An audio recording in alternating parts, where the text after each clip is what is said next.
Bueno,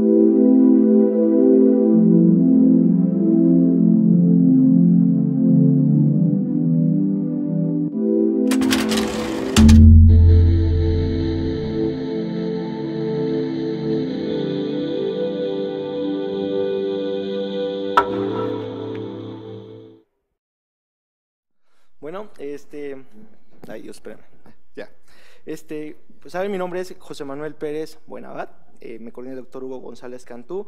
El tema que elegí es salud mental en migrantes. Lo que intenté hacer fue una recopilación de lo que se sabe acerca de la salud mental en el grupo de migrantes y sobre todo, bueno, intenté hacer un pequeño resumen. De repente sí la información es bastante amplia, entonces intenté hacerlo de la forma más resumida. La presentación del seminario consistirá en los siguientes temas. Primero vamos a hablar acerca de algunos términos que son importantes de tomar en cuenta para poder entender el fenómeno migratorio. Además, hablaré acerca de los eventos más importantes que en antropología se consideran como factores influyentes en la migración a lo largo de la historia. Asimismo, bueno, hablaremos acerca del impacto de la migración de forma global e individual.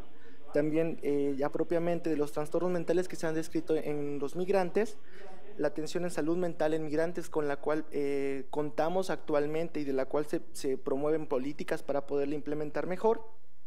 Y finalmente, pues conclusiones. Antes de entrar al tema acerca de la salud mental en migrantes, me gustaría empezar con la siguiente frase. Esta frase fue tomada de una guía que se elaboró para la atención en migrantes que dice así: la migración en sí misma no es un proceso homogéneo y los individuos migran por diferentes razones y en este sentido responden a ella de diferentes maneras.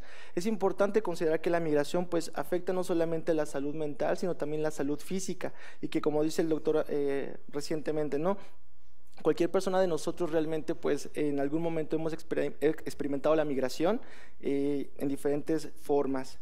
Y bueno, para empezar con los términos, el primero de ellos pues es definir lo que es migrar. Oye, que parezca. De acuerdo a la Real Academia Española, migrar significa moverse de un sitio hacia otro, en el cual principalmente se cambia de residencia. Hay dos tipos de conceptos, el emigrar y el inmigrar. Emigrar significa cambiar de estatus de un estado hacia otro con la intención de movimiento hacia el cambio. El inmigrar significa la llegada hacia un nuevo sitio, ya sea extranjero o propio del mismo país. En este sentido, el INEGI, que es una instancia un poquito más cercana a nosotros, hace una separación un poco más pequeña. Dice que incluso los tipos de migración se pueden considerar desde la municipal, es decir, cambiarse de una delegación a otra, como quizás muchos de nosotros hemos vivido. También puede ser interna o estatal, igual, cualquiera de aquí seguramente lo ha hecho, y pues externa o internacional también. En este sentido, la migración se divide de esta forma. Sin embargo, a los migrantes también se les divide de otra manera. Principalmente, bueno, se conoce a los migrantes primarios, que son los primeros, básicamente, en llevar a cabo la migración. Sin embargo, es importante considerar este grupo, ya que ellos, al abrir la puerta hacia los secundarios, que son los que les siguen en diferentes ondas, se encuentran bajo mayor estrés para poder llevar a cabo el fenómeno migratorio. Es en ellos en quienes principalmente se ha estudiado el fenómeno de la migración y la repercusión en la salud mental. Sin embargo, los migrantes secundarios y las subsecuentes generaciones son las que principalmente en términos generales se ven más afectadas en cuanto a la prevalencia de trastornos mentales.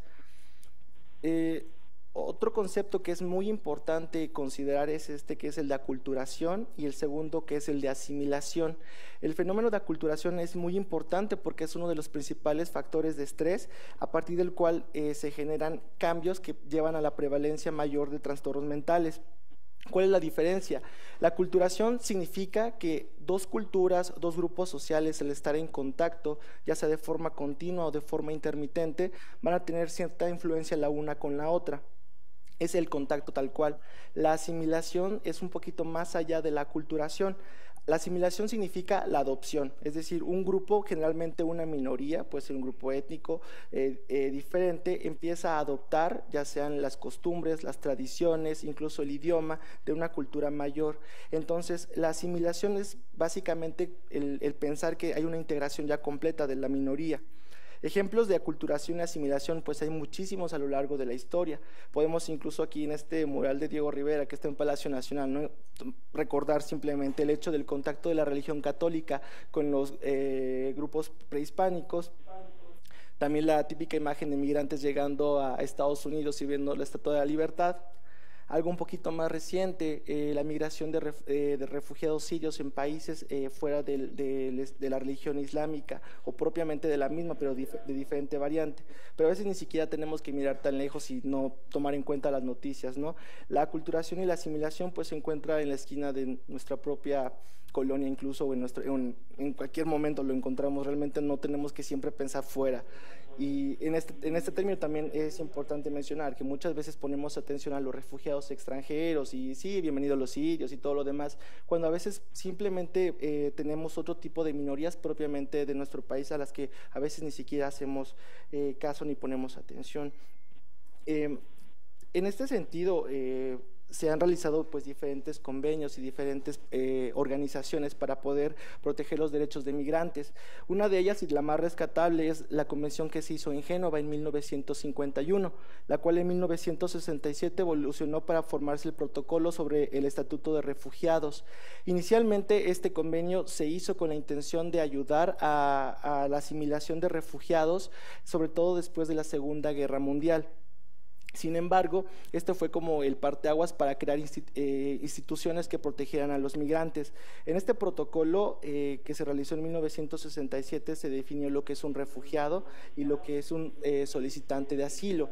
Un refugiado, tal cual está definido en el artículo primero, es aquella persona, incluso lo colocan así con esta expresión, con miedo fundamentado, en el cual es perseguido en su propio país, por fines religiosos, políticos o ajenos o contrarios a los estatutos sociales. La diferencia con un solicitante de asilo es que tiene el nombre de refugiado tal cual. Sin embargo, hay una solicitud de esta persona hacia un estado diferente para poder acceder a la protección como un ciudadano. Y bueno, dentro de la migración se toman en cuenta dos puntos importantes, que son los factores de expulsión, cuya traducción en inglés es push, y factores de atracción, que es pull. El punto de esto es que siempre cuando pensamos en migración, y lo digo de forma personal, es que pensamos en aquellas personas que huyen, aquellas personas que son empujadas, ¿no? Puede ser a través de factores que tengan que ver con la política, economía, conflictos armados, el desplazamiento, la religión. Sin embargo, hay personas que también migran y que también es importante tomar en cuenta con el hecho de crecer, por ejemplo, académica o personalmente o incluso económicamente. Y siempre es importante considerar a ambos grupos. Ahora, tomando un poco y muy brevemente, porque es demasiado extenso el considerar la historia en cuanto a la migración, en antropología estuve checando y hay eventos particularmente a lo largo de la historia que son considerados como importantes para el fenómeno migratorio. El primero de ellos pues es la prehistoria, ¿no? Creo que la migración es parte inherente de la humanidad, desde siempre se ha migrado, incluso desde los primeros hallazgos en el sur de África. También otro punto importante pues son las conquistas y la invasión en que grupos culturales, por ejemplo, que eran considerados bárbaros, llegaban a Occidente y se mezclaban y juntaban y hacían una nueva integración. Otro punto importante pues fue la era de exploración y migración colonial. Sin embargo, dos hechos que se considera que han influido en el fenómeno migratorio contemporáneo son el relacionado con la Revolución Industrial y la Segunda Guerra Mundial. En particular, este último es el cual se rescata demasiado al momento de hablar sobre migración en tiempos contemporáneos. Y bien, ¿cuál es el impacto de la migración en términos generales? Considerando primero el impacto global, tenemos lo siguiente. 214 millones de personas son migrantes, esto calculado en el 2015. Esto es igual a un 3.9% de la población. Si consideráramos este grupo de personas en un estado, esta sería el quinto país más poblado del mundo. Entonces, como vemos, es algo que está latente y está vigente en nuestro medio. Ahora no aparece esto porque estaba hecho en Mac, entonces eran unos emojis en el cual aparecen los 5 países en los cuales hay mayor migración. En este caso son Estados Unidos, Reino Unido, Canadá, Francia y Alemania. Ahora, no solamente el impacto en términos global se considera a nivel de la población, también a nivel económico. Se calcula para 2015 que 432 millones de dólares son la cantidad que se estipula que los migrantes envían a sus países de origen, en general países en vías de desarrollo como se considera. Ahora, en términos individuales, ¿cómo afecta la migración?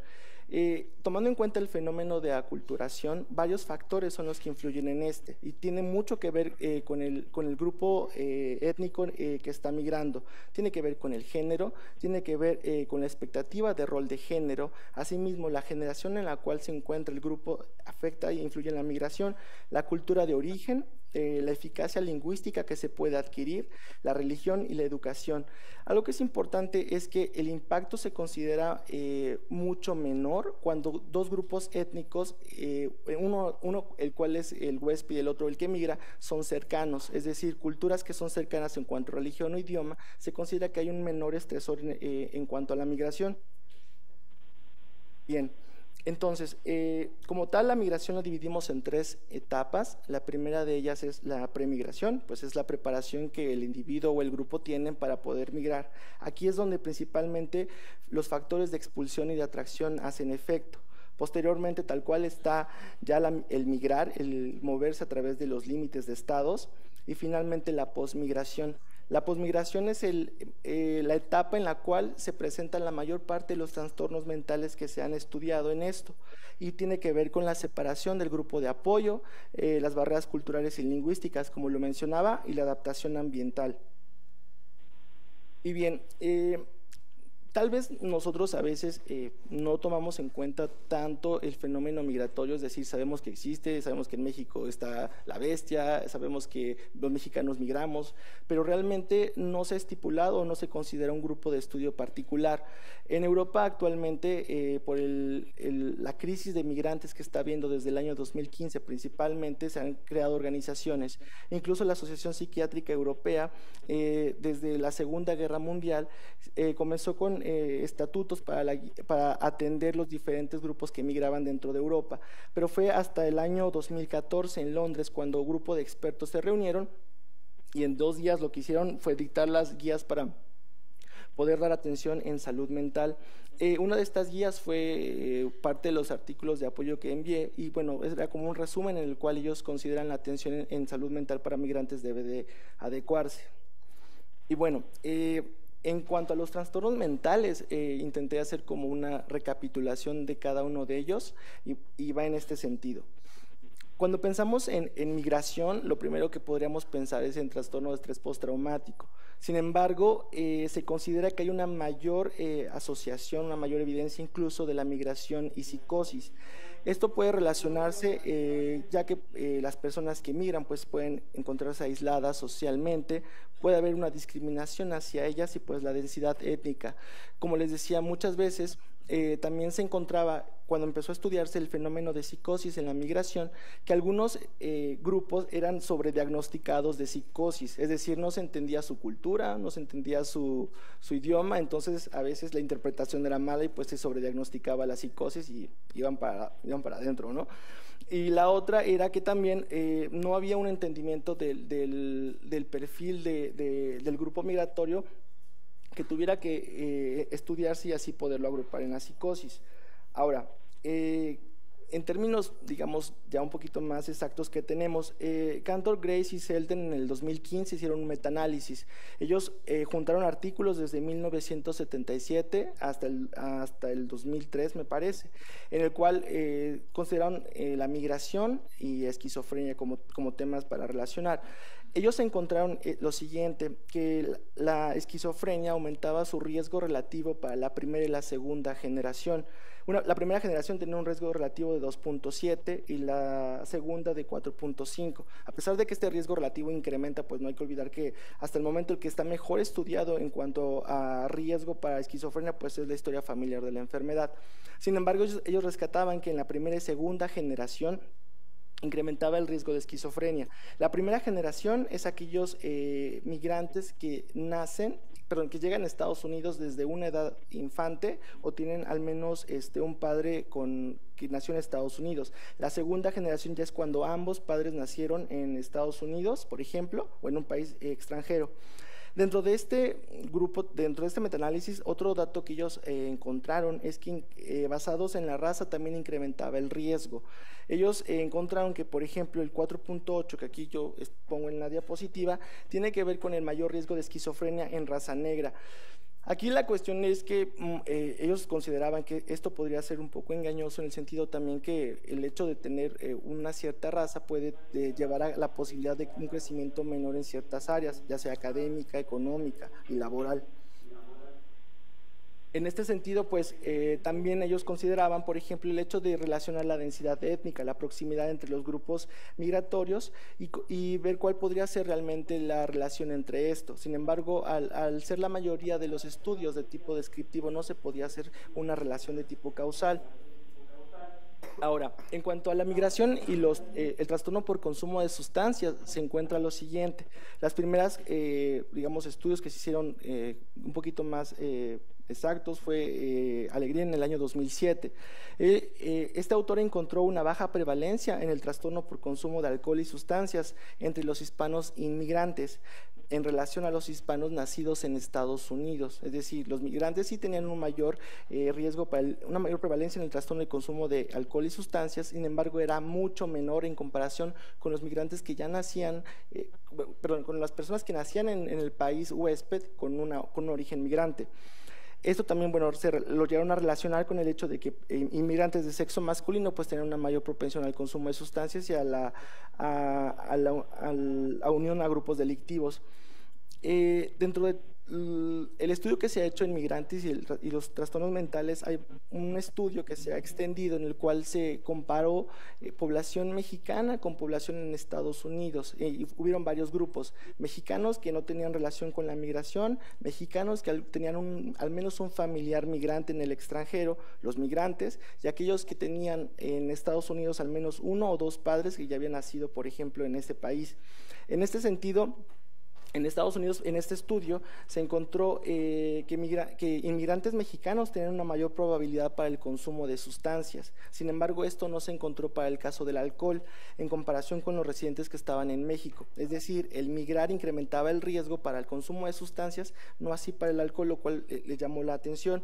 Incluso también los migrantes que iban y regresaban tenían una mayor probabilidad en el consumo de alcohol, sí, pero era menor para drogas que los que permanecían en Estados Unidos. La explicación que ellos intentaron darse era si tenía que ver el hecho que el consumo de sustancias o la cercanía a las sustancias en Estados Unidos es de alguna forma vista un poquito más liberal que aquí en México. Incluso en Estados Unidos de repente puede ser más fácil conseguir sustancias que alcohol. Ahora, otros estudios, esos cuadritos eran emojis también, que tenían que ver ya, por ejemplo, con el caso los trastornos afectivos, era de esta forma. Se empezó a notar esta relación, que los inmigrantes mexicanos en Estados Unidos, en comparación con los mexicanos no migrantes, tenían una mayor prevalencia para el diagnóstico a lo largo de la vida de trastornos depresivo o ansioso, trastornos depresivos por separado y ansiosos también. El mayor riesgo también lo tenían para el primer episodio depresivo o ansioso. Pero eso era, digamos, la base por la cual se empezó a checar este tema y se encontró lo siguiente, que existe un término que no es tan bien sostenido acerca de la paradoja del inmigrante. Es decir, por ejemplo, migrantes que llegan a Estados Unidos, a un país extranjero, tienen un menor riesgo para la mayor parte de trastornos, en este caso hablándonos un poquito más del trastorno de ansiedad y afecto, que aquellos que nacen en Estados Unidos con el mismo origen nacional. Es decir, migrar a un país extranjero, en este caso hablando de Estados Unidos, sí incrementa el riesgo respecto al país de origen o el grupo étnico de origen. Sin embargo, aquellos que nacen en el país extranjero o se crían ahí, es decir, son infantes, su riesgo incrementa aún más para el diagnóstico de algún trastorno, en este caso afectivo. Esta asociación, sin embargo, no es universal, se ha visto más en población asiática y latina, sin embargo, no así en descendencia africana. Y bueno, esto principalmente se limita sobre todo a la edad también. En este mismo estudio que se hizo en comparación de dos poblaciones, incluso el Instituto Nacional, nuestro instituto participó en él, se encontró lo siguiente, por ejemplo, hispanos, mexicanos, cubanos, puertorriqueños de Centro Sudamérica, se compararon blancos también y negros, no hispánicos, se encontró, por ejemplo, que los inmigrantes tenían un menor riesgo para el trastorno del afecto o ansioso comparados con aquellos que habían nacido en Estados Unidos, es decir, se relacionaba con la paradoja del inmigrante. Por otro lado, nacer en Estados Unidos generaba un riesgo estadísticamente significativo para trastornos del afecto y trastornos ansiosos. Y también se encontró que en el caso de los grupos hispánicos hay menos riesgo entre mexicanos que migran a una edad mínima de 13 años o en la vida adulta. La explicación que ellos intentaban dar es que el efecto Estados Unidos, el efecto ambiental, el hecho de criarse ahí o nacer ahí, influía para el diagnóstico de este tipo de entidades mentales. Ahora, otros autores, sin embargo, también intentaron describir un poco más la relación entre los trastornos afectivos y la migración, y por ejemplo, Swinen y Selden encontró que sí había un riesgo mayor para el desarrollo, por ejemplo, de trastorno bipolar, 2.47. Sin embargo, este riesgo ya no era significativo si se quitaban ciertos grupos, como lo eran africano y caribeño. Ese estudio se hizo con población de Reino Unido. Sí, sin embargo, en términos generales, sí incrementaba el riesgo para los trastornos del afecto, sin embargo, no especificaban cuál. Otros autores, por ejemplo, Sieberer en el año 2011, pues sí, encontró precisamente esto, que en las primeras generaciones, primera y segunda, incrementaba la prevalencia de síntomas depresivos. En el caso de esta población fue en migrantes de sexo femenino. Ahora, migrar, pues, de alguna forma es ya un factor de riesgo también para incremento del riesgo suicida. Sin embargo, ya comparando las diferentes poblaciones, el riesgo suicida sí difiere y tiene mucho que ver con la población de origen, con digamos, la presión que pueda tener el estándar cultural al cual se ve sostenido el migrante desde su población de origen. Por ejemplo, hay ciertas discrepancias. Bugre en el año 2004 hizo un estudio en población masculina en Reino Unido y encontró que hombres asiáticos tenían una prevalencia de suicidio menor que los hombres blancos no asiáticos, cuando, por ejemplo, en países asiáticos, China, Japón, el suicidio es un poco mayor en prevalencia respecto a los países no asiáticos, o al menos la forma en que se ve es diferente. Y ahora, otro aspecto que también es importante a considerar es la relación que hay en trastornos mentales y los trastornos de alimentación. Se han hecho estudios, realmente no hay tantos, pero se ha visto la siguiente relación, que bueno, como sabemos, ¿no?, los trastornos de alimentación pues se ven influidos por diferentes aspectos. Uno de ellos tiene que ver con la relación del concepto cultural del ideal de figura, también la influencia de los medios de comunicación que difieren entre un lugar y otro, la presión social o familiar por la apariencia, así como otra vez el fenómeno de aculturación. Regresando al trastorno de alimentación, el que se ha descrito más es el trastorno por atracón. Se ha hecho la relación que entre mayor exposición al concepto de Estados Unidos o la cultura occidental se incrementa el riesgo de este trastorno. Y sobre todo esto se ve mayor en las generaciones subsecuentes. Un estudio que se realizó en este sentido reportaba lo siguiente, que sí, la migración se relacionaba con el trastorno por atracón, 1.6% en México, a comparación de 2.2% en mexicanos nacidos en Estados Unidos. Sin embargo, el riesgo de trastorno por atracón era mayor en mexicano-americanos, sobre todo aquellos que nacían en Estados Unidos y que ambos padres ya eran también de nacionalidad estadounidense. El efecto, sin embargo, se atenuaba cuando se correlacionaba con trastornos de ansiedad y depresivos en un 24% de relación. Entonces, realmente la relación no se conoce, pero sí se ve que hay una mayor prevalencia del trastorno por atracón en migrantes, sobre todo en las generaciones subsecuentes, primera y segunda. Ahora, otro grupo que es vulnerable pues son los niños y adolescentes. México pues es un país de origen, de tránsito y destino de migrantes. El Instituto Nacional de Migración en el 2015 reportó que se registraron en ese año 11,000 eventos de repatriación de niñas, niños, adolescentes mexicanos desde Estados Unidos, de los cuales el 84% viajaban sin compañía. Ahora, México no solamente recibe a sus repatriados nacionales, sino también repatria, de ahí el Plan Mérida, por ejemplo. Y bueno, en el año 2015 igual el Instituto Nacional de Migración reportó que de los niños migrantes que repatriaba a México, el 51% pertenecían a Guatemala, el 28% a Honduras y el 21% a El Salvador. Y bueno, los niños migrantes no acompañados pues tienen diferentes factores que los llevan a migrar. El deseo de reunión con sus familiares que ya lo hicieron, un mejor nivel de vida y el deseo pues de escapar de violencia. Se ha registrado un 59% de ellos con diagnóstico de uno o más trastornos mentales y al menos el 50% se ha diagnosticado trastornos de ansiedad, sobre todo en aquellos que se crían y que son parte, por ejemplo, del programa DACA o incluso que ya nacieron en Estados Unidos. Y ahora, un estudio que se realizó con esta corte de migrantes mexicanos y población mexicana con respecto a la que está en Estados Unidos, se encontró que, por ejemplo, el trastorno de conducta era casi prevalente en un 11.5%, sobre todo en la segunda generación, ¿no? Entonces, pues sí es un incremento mucho mayor, sobre todo en ese tipo de generaciones. Igual, lo que se trata de explicar, ¿no? Si realmente es la influencia del concepto cultural, por ejemplo, en este caso de estudios que se hacen en Estados Unidos, lo que tiene que ver y la relación en él. Ahora, grupos vulnerables, uno de ellos pues es la población geriátrica, sobre todo porque pues de alguna forma ellos dependen de su red de apoyo. Si la red de apoyo migra, pues de alguna forma también se verán empujadas a hacerlo. La otra es que si ellos migran, pues la red de apoyo incluso puede quedarse más bien en el lugar de origen. El trastorno neurocognitivo, por ejemplo, en un estudio que se realizó en Londres, detectó un 17.3% de prevalencia en la población geriátrica inmigrante. Y sí hay que tomar mucho en cuenta que, bueno, esto al ser un estudio hecho en Londres, la mayor parte de los migrantes provenían, por ejemplo, de África y de regiones del Caribe.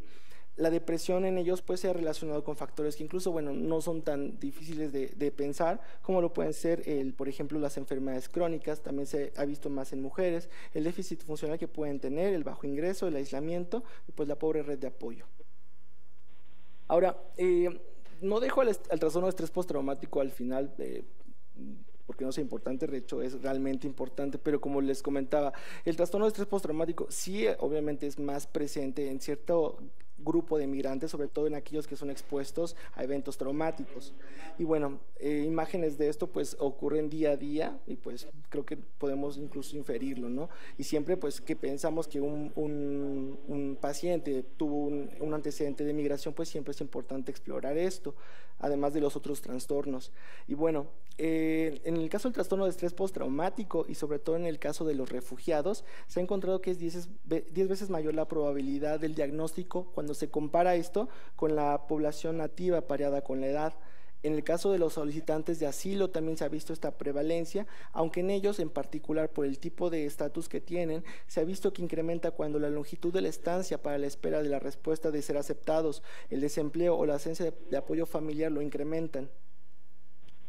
Y bueno, grupos que también son vulnerables y que incluso podrían ser tema de discusión, pues son los migrantes de la comunidad LGBT y los migrantes indocumentados e ilegales.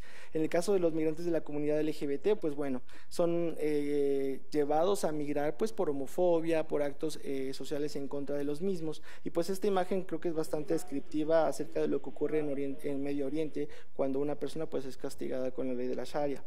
Y bueno, aquí quería poner una imagen acerca de cómo es actualmente, esto fue publicado en mayo de 2017, cómo son las leyes sobre orientación sexual en el mundo.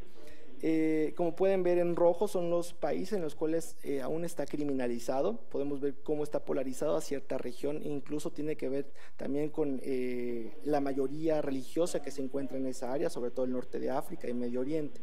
Incluso países en los cuales ya no lo criminalizan, pero no le dan el suficiente respaldo, que son en general países asiáticos. Y bueno, aquellos que dan protección, y al menos los que lo reconocen parcialmente o de forma completa. Entonces, como vemos, estos grupos pues realmente requieren también cierta atención. Y bueno, ¿qué tenemos respecto a la atención en salud mental en migrantes? Tomé sobre todo lo que se tiene en cuanto a la población mexicano-estadounidense, que es la más próxima a nosotros. Y como dato, ¿no? En Estados Unidos para el 2015 hay 40 millones de inmigrantes, de una población de ellos que es de 303 millones. 30 millones de ellos son niños cuyos padres nacieron en el extranjero. En el caso del uso de servicios de salud mental, 6% solamente de los inmigrantes asiáticos y latinos acudieron a recibir atención en salud mental, realmente es muy poco. 15% de los inmigrantes mexicanos con diagnóstico psiquiátrico usó servicios en comparación con un 38% de mexicanos nacidos en Estados Unidos. Y generalmente los inmigrantes latinos tienen una mayor, una mayor relación de suspensión de su tratamiento farmacológico. Patrones a tomar en cuenta en cuanto a la atención en salud mental es vital. En el caso, por ejemplo, de la población latina, se ha visto que al menos el 36% antes de acudir con un psiquiatra acuden con sus líderes religiosos. Y pues bueno, es algo que es importante tomar en cuenta. De ahí que incluso se estipule que para hacer una buena atención y aproximación en el tratamiento se debe de valorar también el trasfondo religioso. Los proveedores formales de salud mental generalmente pues sí están presentes, pero hay varias limitaciones. Y bueno, para el caso de las barreras en el uso de servicios de salud mental se han dividido en dos diferentes grupos, la parte cultural y la parte estructural. En cuanto a la parte cultural, bueno, pues los migrantes de alguna forma pues pueden restringirse en cuanto a su atención, ya sea por estigma, las normas y actitudes que hay hacia él y pues las creencias tradicionales. La parte estructural, que tiene más que ver con la migración y el cómo se encuentra su status quo actualmente, pues tiene que ver con el costo, el transporte, la falta de seguros si se encuentra uno en un país en el cual la atención médica se basa en seguros, la falta de conocimiento sobre la disposición de los servicios de salud mental y pues el estado migratorio. Yo creo que una persona que esté indocumentada, ilegal o de alguna forma perseguida, pues muy difícilmente va a poder acudir voluntariamente a la atención en psiquiatría. Y ahora, en ese sentido, los factores que se han asociado para el uso de servicios de salud mental es el conocimiento y el saber que se puede tener un trastorno psiquiátrico en este sentido, la exposición a los eventos traumáticos y pues las redes de apoyo. Borges en el 2013 encontró la siguiente relación. La violencia pues se encuentra en cualquiera de las etapas de la migración, sin embargo encontró que los migrantes mexicanos, por ejemplo, que regresaban de Estados Unidos, eran el grupo más vulnerable expuesto a la violencia. Y por eso puse esta imagen de la guía de paisano, ¿no?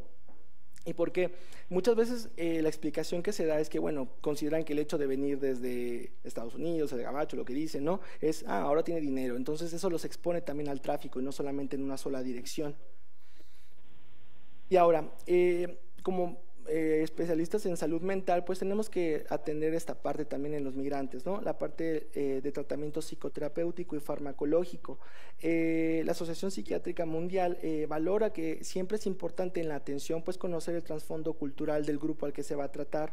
Incluso ellos sí tocan como, recomiendan ciertos grupos de psicoterapia, sin embargo ellos consideran, y así lo ponen tal cual, que la más adecuada es la terapia conductual. Realmente la base en la cual sugieren este tipo de tratamiento no la sostienen bien. Ellos consideran que otro tipo de terapia puede estar más enfocada en cultura occidental y no tanto en oriental o africana, y que esto puede llevar a un poco apego, pero realmente no hay como una base para poderlo sustentar. Incluso para el tratamiento farmacológico, en la bibliografía que está aquí en el pie de página, hay un estudio en el cual se valora pues, los diferentes grupos enzimáticos de poblaciones y cómo hay que tomarlos en cuenta para los tratamientos antipsicóticos y antidepresivos. La revisé y realmente esto sí difiere, pero sobre todo en grupos asiáticos y de origen africano, y pues realmente, bueno, el contacto que tenemos hacia él no es tanto, pero bueno, en el caso de ellos pues sí lo colocan de esta manera. Las recomendaciones en cuanto a políticas para la atención en salud mental en migrantes, pues yo creo que se requiere una capacitación importante para conocer a los grupos culturales sensibles. Y ya les decía, no creo que necesitemos aprender acerca del Islam o culturas africanas, sin embargo tenemos grupos que pues rara vez vienen a atención psiquiátrica, pero yo creo que en APC, al menos a mí me tocó, en lo que llevo de la residencia, atender a pacientes con un origen indígena y que incluso hablaban otro idioma, otra lengua, y que de alguna forma pues a veces es muy difícil interpretar y que hay que considerar, y pues simplemente también la integración de intérpretes para lo mismo, que de por sí pues es un grupo minoritario muy restringido. Y bueno, ya intentando recapitular todo lo que he podido tocar hasta el momento, tenemos las siguientes conclusiones. Primero, la migración por sí misma, como ya les comentaba, es un proceso que es totalmente heterogéneo, tiene riesgos internos y externos. La otra es que hay ciertos tipos de migración que son más estresantes que otras. Yo creo que es menos estresante el hecho de emigrar hacia un país con la finalidad de mejorar tu estilo de vida que si estás escapando de la guerra. Y tener en cuenta lo siguiente, y no solamente para este grupo minoritario, como trabajadores de salud mental, pues es importante estar conscientes que podemos tener también prejuicios, no solamente en cuanto a su cultura, a su lengua, sino también a su religión, y que esto pues de alguna forma también tiene un impacto sobre la atención en salud mental hacia este grupo. Una limitación que yo encontré en la mayoría de los artículos que yo revisé fue la siguiente, como les decía, las relaciones que se hacen son sobre todo a partir de estudios observacionales, por tanto no podemos establecer fácilmente causalidad, pero pues es el parteaguas a partir del cual se han estudiado este tipo de trastornos en este grupo minoritario y que es importante recalcar. Hay que siempre tomar en cuenta la colaboración entre los servicios de salud en atención formal e informal. Igual no necesariamente quiere decir sí, hágale caso al padrecito o esto, ¿no? Sino la relación que hay entre ellos y que de alguna forma tiene un trasfondo y un efecto sobre la salud mental. Y pues es importante siempre recabar en cualquier atención en pacientes, pues la red de apoyo con la que se cuenta, la necesidad que se percibe y un inicio de tratamiento y un seguimiento. Y bueno, ya para concluir pongo esta frase y será todo de mi parte. Gracias.